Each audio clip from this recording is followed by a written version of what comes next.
I put on my thumbnail there were some exciting new announcements forthcoming from YieldMax on some new funds and some new types of funds. So we'll talk about that at the very end.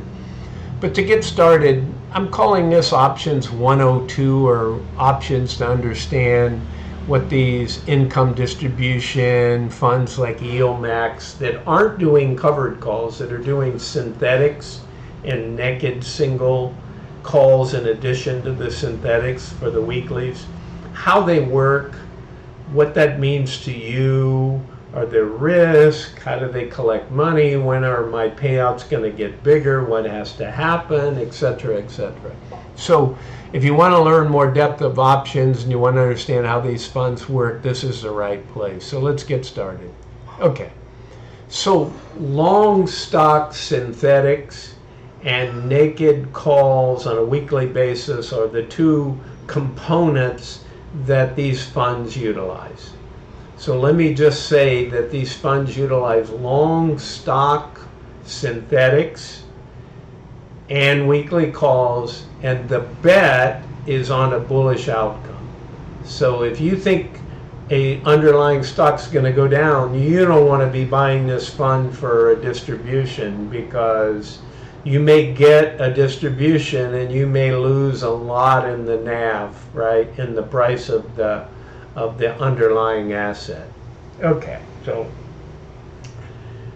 they make money when the underlying asset stock goes up. They lose money when the underlying asset stock goes down. Okay. Which one causes them to lose? Do they go down the same as the stock? Yes, no, and maybe. And I'll explain all of my answers. Okay, so let's take Coney. Let's just pick a fund. I picked Coney in this example. So that asset matches with the underlying stock coin. So when you put on a long stock synthetic position with coin at, say, a strike price of $200, and the current stock price is at 190, that's a bullish bet, right? You're going to lose money if it doesn't go up, and you're going to make money if it goes up, and it really goes up, you're going to make a lot of money in these synthetics, okay? So let's take an example. These fund managers for Coney, if they want to make a bet in a synthetic and the stock's trading at 190, maybe they go out to 200 and they buy a 1 month out. Let's make up the scenario that it's April 14th. They go out to May 14th. They always pick option expiration days, which are on Fridays on the weeklies, and the third Friday is typically the monthly. Okay? So they pick this $200 strike price, and they want to buy calls and sell puts. Same expiration date, same strike price. They pay money when they buy a call, they collect money when they sell a put. Sometimes those match up very close, so they don't have a cash outlay, or they have a small cash outlay. Sometimes it can be bigger. It all depends on the implied volatility of the underlying options and what the market is experiencing. So let's take a scenario. So the scenario, as I said, they buy a 200 strike price call for a cost of $20. So when do they make money on that? Well, they don't begin to make money until at the expiration date, a month out, that coin's gone to at least 220. Because it's at 190 now, they picked a 200 strike price and they paid a $20 premium. All that premium is time based on the implied volatility, okay? So you don't make money unless it goes up.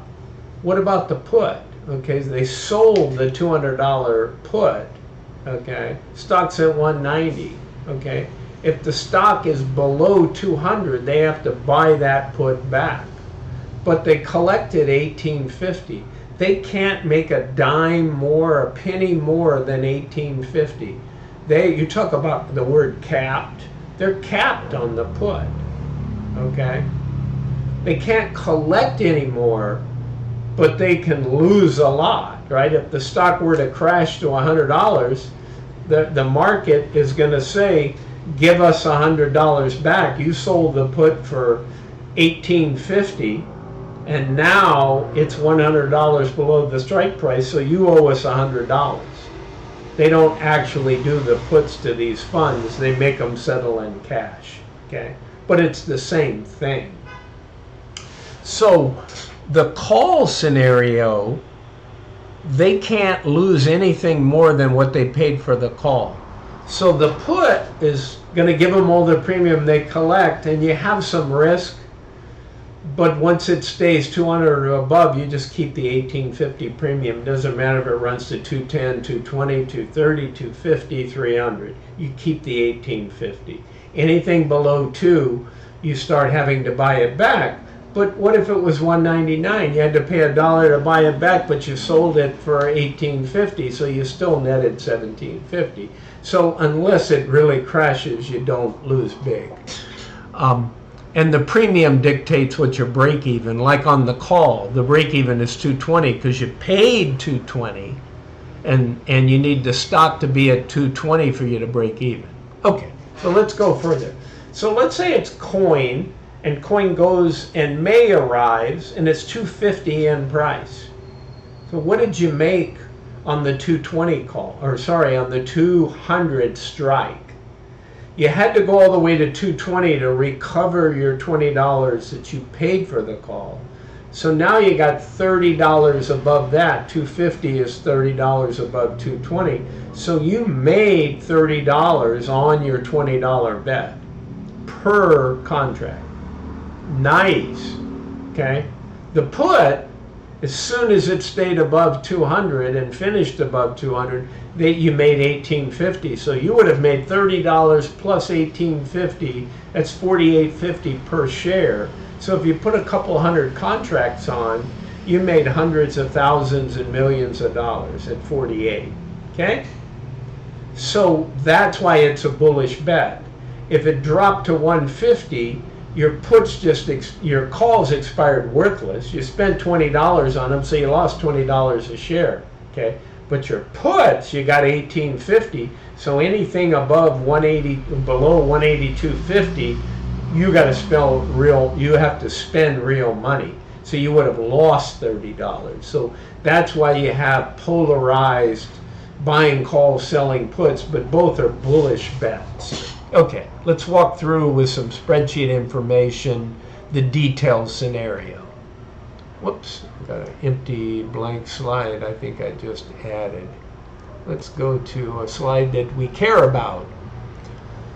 Okay, so assume you sold this synthetic position that I talked about in Coney for coin on April 14th, and coin was priced at 190. Now let's fast forward and give you a different number, okay? So let's say that it's May 14th and coin is 210, okay? So if I didn't tell you, we got $18.50 down here for our put. So we sold it, we bought a 200 call, we sold a 200 put. We spent $20 and we collected $18.50. So we're behind $1.50 a share to start the scenario, right? We actually had to outlay $1.50 per share. As we move up, okay, so we're at 210. You know what's ironic about 210? It's not quite break even. So how do we get some of our money back? Okay, so we're going to net $8.50 a share. We're going to end up at 210, selling the 200 strike call for the $10 because we're $10 above it. We needed to be 20 above it to break even what we paid for the premium. Okay. But we didn't. We lost $10 a share on the call. But the put at 210 is well above 200. We just kept the $18.50 per share. So when you take away the 10 from the $18.50, you get $8.50. You multiply that out, for those of you that know that, I'm sure a lot of you do, if somebody new wouldn't, that a contract constitutes 100 shares. So when you're doing so much a share, you take the number of contracts times the gain times 100. and the math gets a lot bigger, right? Individuals typically, when I do trades, I'll do 10 or 20 calls or 10 or 20 puts, right? I don't do hundreds of puts from a margin standpoint and a capital risk standpoint. Okay, so here's my spreadsheet. We took this 210 scenario and we showed the synthetic expiration on May 14th, and I showed you the components, right? So we bought it, purchase date is April 14th, expiration date is May 14th, right? So here's our calls. We paid a premium of 20 for the time, okay? And over here does all the math multiplication. So it set us back $400,000 because it's $20, right? And we had 200 contracts and it's $20 per share. And you get your shares, you multiply it all out, you spend $400,000. Well, on the 18.5 that we sold the put for, sold means you receive money, right? You sell something, you get money. We got $370,000. So we had a net $30,000 spend to set this up. But at this point, it's a book entry. It's not a finished line item.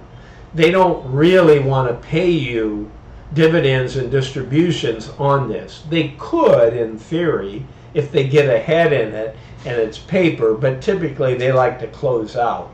That's why your synthetics are usually around a month to a couple of months, but you have weeklies, and sometimes they'll buy these calls 2 days out sometimes. Okay, so May 10th comes along, it's at 210, we sell the call to collect $10, okay? But we paid 200, right? 200.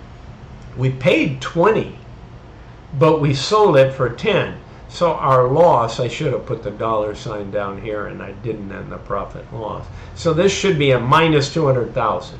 So we got back half of our 20 that we spent, we got back 10. But the puts at 210, we collected all that money, right? So we kept the 370. So when you look at 200,000 loss and 370,000 gain, we made 170,000. Nice job, fund manager, right? So let's go to the next scenario. So let's assume, and I bet you guys can start figuring these out, especially you guys that know a little bit more about options. So now we got to 220 on coin. What happens to our call and what happens to our put? This isn't interactive, it's not alive, so I'll have to talk for you. So some of you figured it out. All right, we broke even, right? And when I do my analysis, just like Rod on Retire on Dividends and some people, I tell you what the break even is. I calculate it whenever they put on a call position or put on a put position, right? So we know what they spent it, we know what the strike price is, we know what the break even is.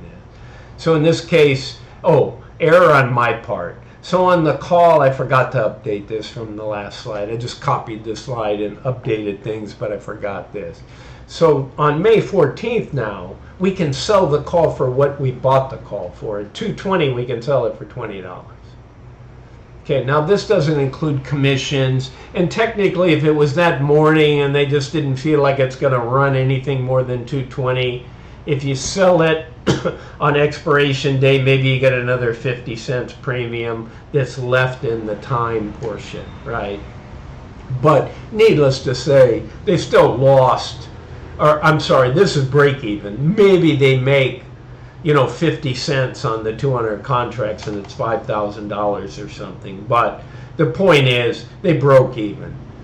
They bought something for 20, they sold it for 20, so it's break even. The puts didn't matter that it went from 210 to 220 because you collected all the premium and you have no liability. Okay? So you made 370,000. I just didn't multiply the 100 out in the math here. So you made 370,000 at 220. Anybody want to guess what happens at 230? Okay, I'm sure some of you can figure it out. So here we are at 230. We've still got our April 14th date. We still spent $20 for the call. We still collected 18.5 for the put. We still had a net cost of $300 per share times this many contracts was $30,000. Okay? Let's see what happened to everything. Well, no surprise, let's do puts first. What did I say before? Doesn't matter what the price is, as long as it's 200 or above, we keep the 18.5, right? So we're going to keep 370,000. But guess what? At 210, we had to recover $10 a share and keep our 1850. At 220, we got to keep all the 18.5, and we didn't have to recover anything here. At 230, you're making $10, okay? So you make 200,000 there, 370,000 on the put, which you do for all, all prices above 200. So altogether, you collected 570. So can anybody guess what would happen at 240? Of course you can, if you're listening and follow this. You're going to keep the 18.5, and now you're going to sell to collect. See, when I say sold to collect 30, that's how much premium they were above the strike price. But they did spend 20 before, so they only had a $10 gain on the call, right? So if at 240, they're going to sell it for 40. They didn't have a $40 gain, they had a $20 gain, because they always had that $20 that they spent above the strike price, right? But the higher they go, the more. If they sold a 300 call, okay, they would sell it for $100, but they spent 20, so they would make 80. So that call, as it runs, like I remember Misty sold some 950 calls. They sold some 680s early. They sold some 950s. By the time they sold those 3-4 weeks later, they were 1,700. So they were selling them for like 750, and they bought them for, 150. And then the puts just expired almost. I actually think they rolled about 5 days before expiration. So the put had like a $4 value, but it was massively under the 950. There was no chance at all. But why wait? You go out and sell some higher synthetics and you get much more premium. So anyway, you start to understand these things when you look. The devil's in the details, but this will help you. So let's talk about one of my favorite areas also. And I've called out a couple of the fund managers written in my reports and commented in Reddit and Yahoo Finance and stuff. When I see something the fund manager just really miss it, I can't help but call it out. Okay, so what else happens to generate income besides these synthetic long stock calls and puts that are paired together?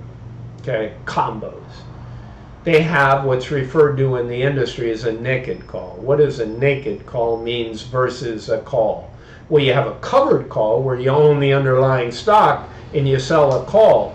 It's not that risky. The worst thing that can happen is they can take your stock away, or you have to buy it back for some money, maybe more than you sold it for, or you give up your stock. Okay. So that, but you collected a premium. Well, a naked call, you collect the premium and you need to show the market that you have enough cash to buy it back, because the settlement on these ETFs and institutional funds, not having it is just cash, right? How much do you owe me, right, to settle? If that stock is less than the price and the premium, they made money. So let's go through one of those scenarios. Okay, so say coin's at $190. It's only a week out and they can get, say, $25. I say get because they're selling these calls, not like the synthetic. And they're hoping that they expire below the call so they keep all that premium. Because now that's all they can make is what they sold for the premium, right? So they can make $25 times the number of contracts, okay, times 100, because each contract is 100 shares. Okay, so they're selling this 210 call out 30 days, and this would imply a high implied volatility. This would be a high IV stock, but certainly coin is one, and MicroStrategy for sure is one, and NVIDIA also is very high. So you get a lot of premium in these calls. So it's only a week out, they get $25, they sold the 210 call. So the price premiums are determined by a few factors, but implied volatility tells you that. Most people track the 30-day IV percentages. So you know if a stock trades between, say a stock's $10, and in 2 months it goes between $9.60 and $10.20, I guarantee you there's going to be very little premium in that stock for selling calls or puts. But you take a high IV stock that runs up 25% in a week or down 20% in a week and has 10 or 15% up days, it's going to have a massive IV and there's going to have a lot of premium. So you want it to move up and down, right? And you can make money just based on that play. You just don't want it to stay going down because your synthetics will lose. Sometimes they lose on these weeklies because the stock runs past the weekly. All right. So let's fast forward and see what happens. Okay, so we're selling these naked calls. Let's take our example and continue it. The most you can make is the premium you collected when you sold them. So the upside is limited, but you can owe a lot if the stock runs up super high from its current prices or much higher than the choice that you chose for the strike price. So take coin at 190. Going out to 210, that's $20 on 190, which is less than 10%. Let's call it 8.9%. Okay? 9%, 8.9, right in there. It's all right. I mean, sometimes when BTC and Bitcoin and the underlying things are running, you might have to go 14 or 15% on your strike call, right? In order to give yourself some more safety that you don't have to buy it back for more than you receive. Because you hate to lose on the weeklies. I hate to see them lose on the weeklies. Okay. So that's what happened. So I took a scenario here and said, okay, what happens if coin runs to 211? I sold at 210, I got $25. Do I owe them any money? Right? Because I went past the strike price, right? I picked a 210 strike price and sold my calls. So at 209.99, I don't owe them anything, right? I just expires worthless and I get to keep my $25. But at 211, I owe them $1, right? I owe them anything above 210. So I've got to pay them $1, but they handed me 25 when I put this call on. So that's a nice win for the fund manager. He collected $24 out of 25. That's like 97% or something when you do the math. So what happens if coin climbs to 240 in that same week, right? So I sold the 211. I sold the 210 for $25. Let's figure out what they owe. Did they make money? Did they lose money? Well, they lost money. Why did they lose money? Because at 240, it's $30 over the 210 strike. So you have to pay them $30. What did they pay you to start the scenario? 25. What's the difference between 25 and 30? Ask your 8-year-old. So they lost $5, right? So they spent $30 to close it, so $30 is $5 more than the 25 they received. What would it have been if the stock ran to 250? Right? Now they would have lost $15, right? They would have lost another $10 higher, right? So they would have lost 40 and received 25, so they'd have lost 15. Well, here's a scenario, and I've called out the Misty fund managers and I've called out the coin fund managers since I've been tracking these in detail, okay, in my commentaries. I post in Yahoo Finance, I post in Reddit, and obviously now I'm doing my videos. So there was a scenario, this was last week, but they put on weekly calls in MSTR, right, in the Misty fund. They sold some 1,700 weekly calls when the stock was around 1,600. So they collected, I don't remember all the details, but the one in particular, they collected $450. small premium, right? Because they went way above the price. So the stock so they did that on Friday. Monday, the underlying BTC and MicroStrategy and Coinbase went down. But we care about MicroStrategy. So that 450 call they sold, the value dropped to $1.05.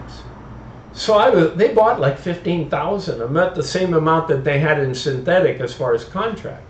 So even though it was only 450 that they could make, it was on 15,000, right? So it was a lot of money. It was like $6 million or something. So I thought to myself, well, they can buy it back for 105 and they sold it for 450. That's over 75% of the most they can make. I'm sure they're going to buy it back. And I looked at the end of the day and the next day in the positions, and they still had the 15,000. Well, guess what? Later that week, they paid $7, $8 to buy it back. So what happened? Well, they didn't execute. Somebody got greedy. Somebody was busy with something else, didn't pull the buy order, and maybe they thought, well, it's going to go down more, right? There's no chance it's going to run back up that high, so we'll just take the 450 instead of taking, $3.45. Wrong. They paid almost $8.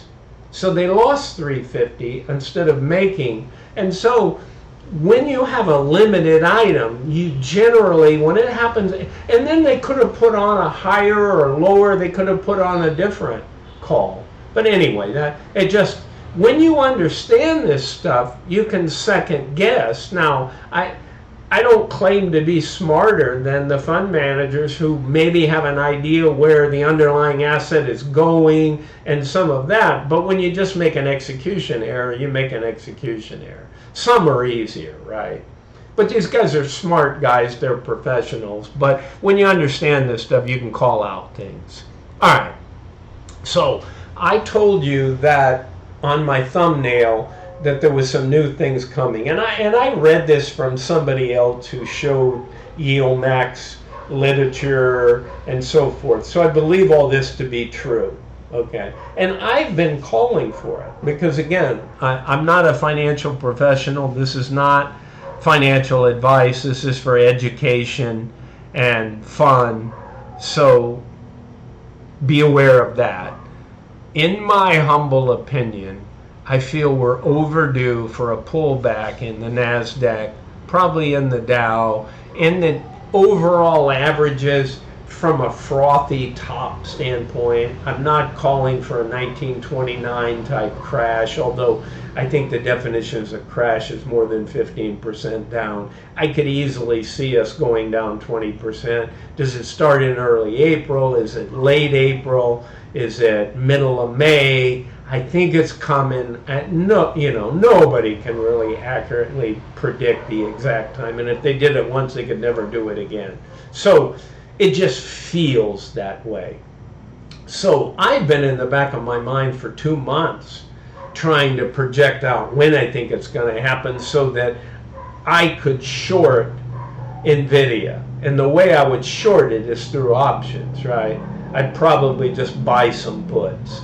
I don't want to use the margin at the stock price to put my own synthetics on by buying calls and selling puts, because it would just suck up a lot of my margin. You need millions and millions of dollars to do that. That's why these funds can do that. And the average Joe, if he gets smart and understands this, knows when to get in and when to get out and which funds to be in. Okay, and that's where I'm trying to help you. So to me, ask all the guys in Tesla from, Retire on Dividends and a lot of other guys that have ridden Tesla down through Tesla. They're getting killed on the synthetics, right? They're making money on the naked calls because you don't want them to go past your strike, so no matter what strike they're riding, with the stock going down, they're making premium, right, on their naked calls. So the down isn't the full down of Tesla, but they're still losing money in the NAV and they're getting killed on their synthetics. So the weekly calls that they're gaining on is just a minor piece of Now, so how do these funds work? So I'm hearing that 5 are coming, they're waiting on, FTC, they're waiting on the approval authorities for the stock market to bless them, but they picked, fund labels or symbols, stock symbols for their funds. Tesla crash, that one makes you laugh. Arc Innovation, the ORD, NVIDIA, right? We've got NVIDIA, and now we'll have dips, right? We've got we've got Coney for coin, now we could have fiat, right? I love the rotten apple. So we want to have a bearish, short stock synthetic funds is what they would call these. But essentially, your fund is going to distribute dividends. How's it going to make money? Instead of putting on synthetics where they buy calls and sell puts, they're going to put a synthetic of selling calls and buying puts. They're going to put weeklies on the puts, not on the calls. So it's a full bearish play, whereas all these funds that exist today in single stock funds are a bullish play, right? So I think a lot more would come, and this is probably a good time frame if these come out. I mean, for me personally, I wasn't buying NVIDIA, even though I believe in NVIDIA as a company and I believe in AI, and I think they got my favorite stock that they don't have a fund around is Palantir, because Palantir is a AI play on software. And I think it had. Now, will it get taken down if the market goes down 15 or 20%? You bet. And I sell puts in that scenario. It's been $24 and $25 and high 23s. I go out with a $20 put 3 or 4 or 5 months out and say I want $4 premium. Well, it's nowhere near that now. It's like $1.